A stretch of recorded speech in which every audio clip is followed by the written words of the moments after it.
এই তো আমি আমার বড় মেয়ে টিফিন নিয়ে আসছি। টিফিন নিয়ে এসে একটা সুন্দর মুহূর্ত, একটা সুন্দর ঘটনা ঘটে গেছে, সেটাই আপনাদের সাথে। তার আগে বলে রাখি, কিছু কিছু নিম্ন মধ্যবিত্ত পরিবারের বাবারা আছে যারা ঠিকমতো পরিবারের খেয়াল রাখে না, যারা উজাইরা, যাদের নিজেদের ঠিকঠাক মতো কাজ করতে মন চায় না, যাদের টার্গেটিং নেই যে বাচ্চাদের খাওয়ানো লাগবো, বাচ্চাদের ভালো টিফিন লাগবো, বাচ্চাদের ভালো স্কুলে পড়ানো লাগবো, তাদের মেয়েদের আসলে অনেক কিছু স্যাক্রিফাইস করতে হয়। বলে না যে জালেমের ঘরে জন্ম নিছে আলেম, ঠিক সেরকম।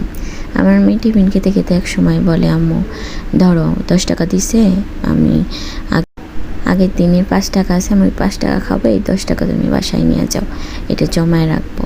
ও প্রতিদিন 5 টাকা খায় আর 5 টাকা জমায়, জমি এক বছরে খেলনা কিনছিল, একটা ব্যাগ কিনছিল, এইবারও একটা ব্যাগ কিনছে, ওর নিজের টাকা দিয়ে স্কুল ব্যাগ কেনে।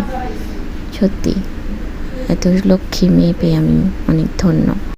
আমার মেয়েদের ভবিষ্যৎগুলো যেন সুন্দর হয়, সেজন্য সবাই আপনারা পাশে থাকবেন, দোয়া করবেন, ভালোবাসবেন এবং বেশি বেশি লাইক, কমেন্ট আর শেয়ার করবেন, ফলো দিয়ে পাশে থাকবেন।